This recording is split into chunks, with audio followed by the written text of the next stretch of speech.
My name is Lisa, and I live with my husband, David. My husband always gets home late from work at night. David is a doctor. He's usually coming back from the hospital very late. It was late at night.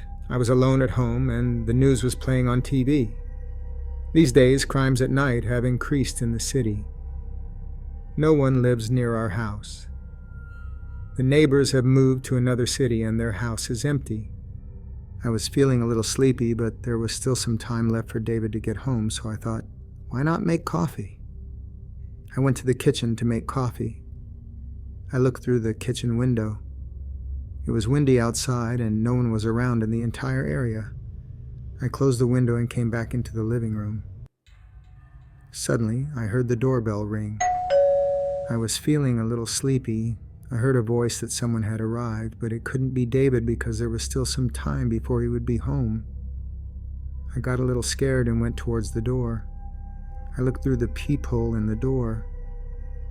A man was standing outside with a mask on his face. I asked the man, "Who are you? What do you want?" And the man said, "I need help.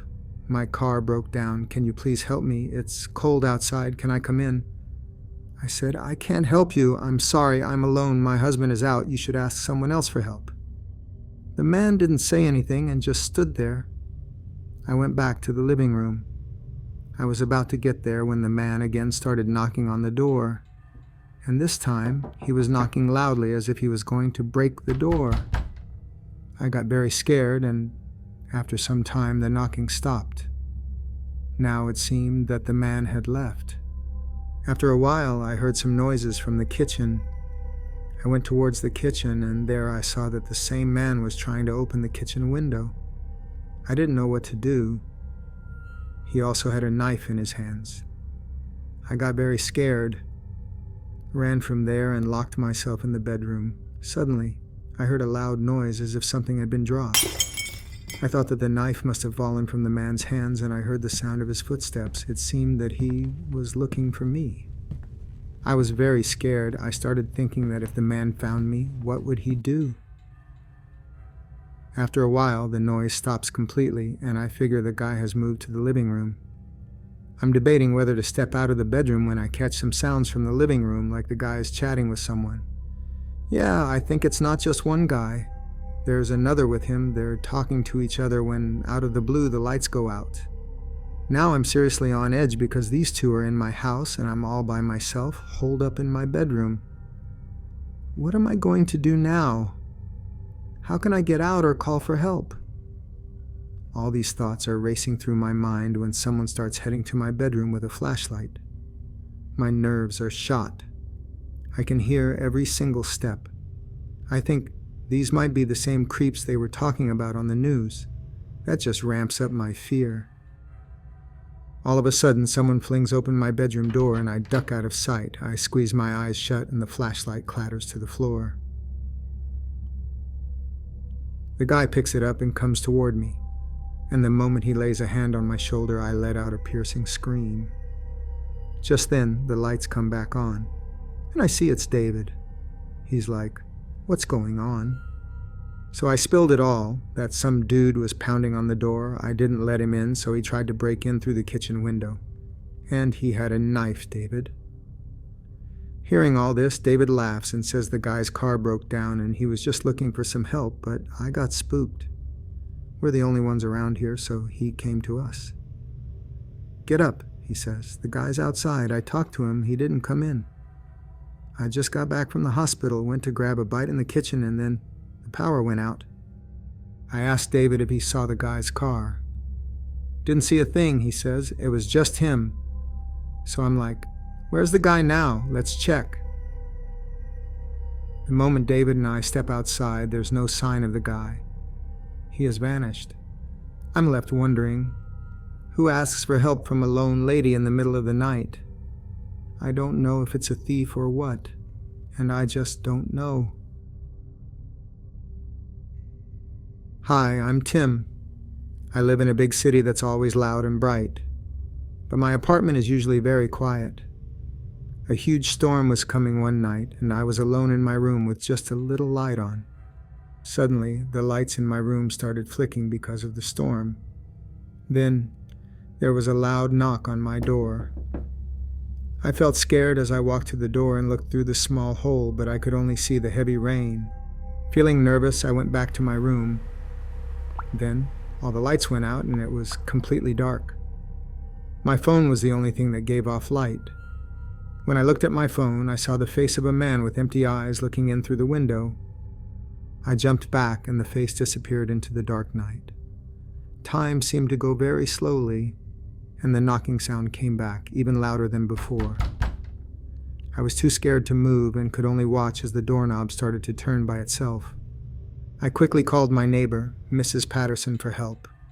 She was very quiet and told me to stay calm and that she was calling the police. I tried to think about who was knocking at my door.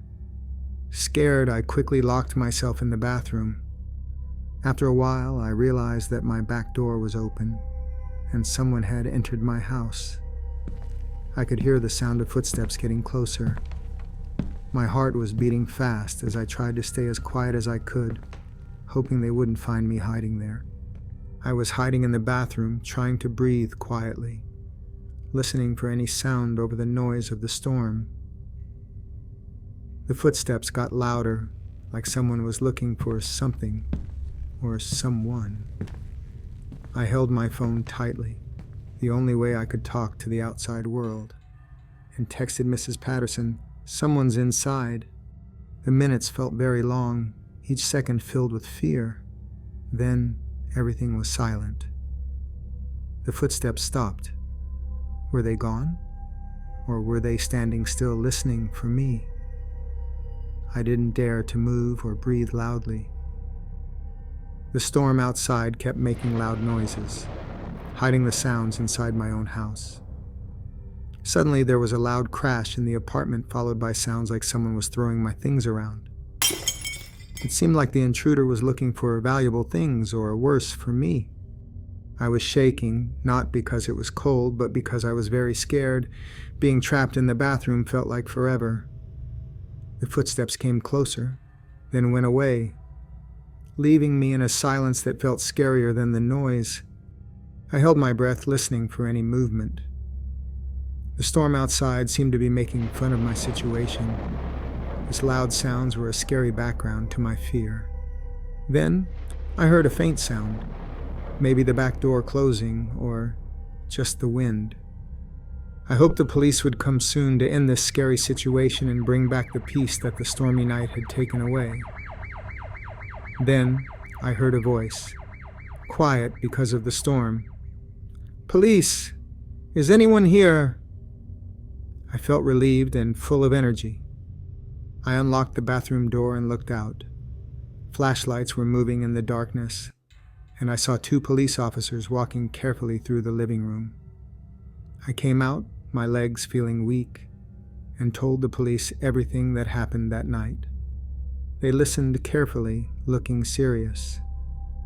They checked the back door and saw it had been forced open. As they made sure everything was safe, one officer found something, a muddy shoe print that wasn't mine. The police found out that the intruder was a criminal they already knew about. He was caught later that night because of the description I gave. They think he breaks into homes during storms, using the noise as a cover. But because Mrs. Patterson and the police acted quickly, I was safe and the intruder was caught. The city went back to normal, but I still remember that night. I learned to always check my locks and be more careful. And I was reminded how quickly we can go from feeling safe to feeling in danger. But now things are back to normal. I also learned that it's important to have good neighbors like Mrs. Patterson, who can help in times of need. And I realized that even when we're scared, we have to be brave and face our fears. That night taught me a lot about myself and life. It was a night I'll never forget. The experience showed me the importance of community and support. It reminded me that even in the scariest moments, we're not completely alone. There are people like Mrs. Patterson, the police, and even strangers who can come together to help. It's a comforting thought that brings a bit of light into even the darkest of nights. And as the days passed, I found myself feeling grateful for the safety and security that we often take for granted. That stormy night was a wake-up call, a reminder to appreciate the quiet moments and the people who make our lives a little brighter. Hey there, I'm Rosie. During the day I work as a software developer, and when the sun goes down I turn my house into my haven. At least, that's how I thought things were. Working has been tough, and there are many nights with tired eyes and a lit screen. It was like any other evening till that happened. I was so deep in the code that it was as if the computer screen was the only light source in the room. When I heard it, it was then, a quiet title, like steps on the dry leaves. I stopped and my heart flipped over. Oh, it's just the wind, I was telling myself, but the sound continued steady and rhythmic. I got up from my chair, going to the window and peeking. The night was still and the moon was just a crescent. Next, a shadow crossed my yard, yet too quick to be natural. My mind was beginning to spin with various opportunities. "Grab hold, Rosie," I whispered softly, but my voice was shaky with fear. I went back to my desk, searching in my heart for the feeling that I had just lost my aloneness. The night gained on us, thick and loaded. I thus attempted to concentrate on my work, but a crackle of static from the radio made me jump. A laugh came from below, deep and malignant, seeping through the roar like an incantation. "Who's there?" I cried out, my voice with more power now. Still, no answer, though the laughter became more and more intense, spreading in the room and taking over it with an unnerving echo. I got goosebumps going down my back. This was no ordinary event. On the second night, the room was crackling with tension. I was seated in front of my computer, the recollections of the horrible events filling my mind. At midnight, the footsteps came back with the clock strike. I had already told myself it was just the product of my imagination. This time, they were not just louder, they were way more directed. A sudden cold sweat formed on my forehead as I could see that the sounds were becoming louder. I looked just in time to notice a rock surging in the air which rushed through the window, causing an explosive smash. I screamed, the voice tearing out from my belly, and ran.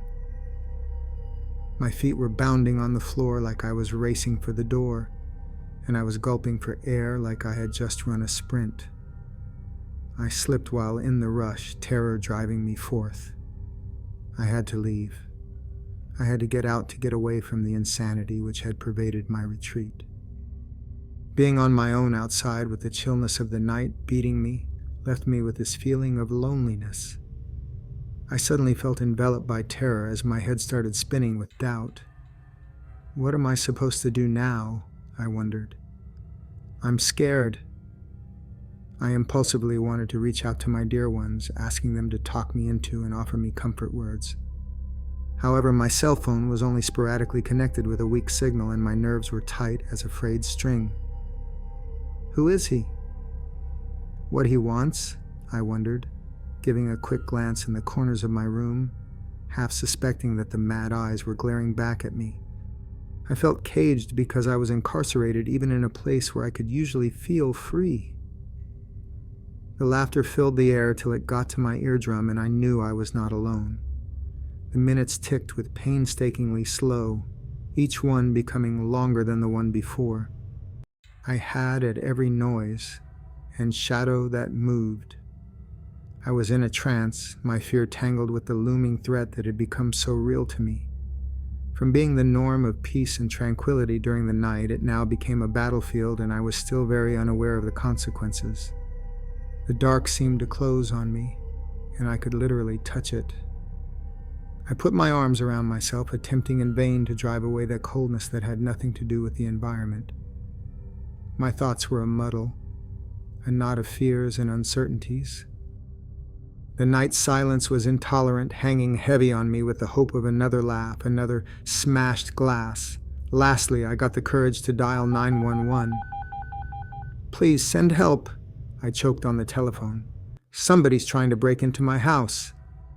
Police came accompanied by blaring sirens that sliced through the night with the hope of security. They had him. It was the man who had been haunting the dusk around my dwelling. He was quiet now. He was mentally ill, and his hunger glaring in his skeletal body and crazy eyes. They took him off, his presence haunting the darkness of the night. They told me he would not be coming back and that I was safe. However, after the patrol car disappeared into the city, I knew that the horror from that night would remain with me.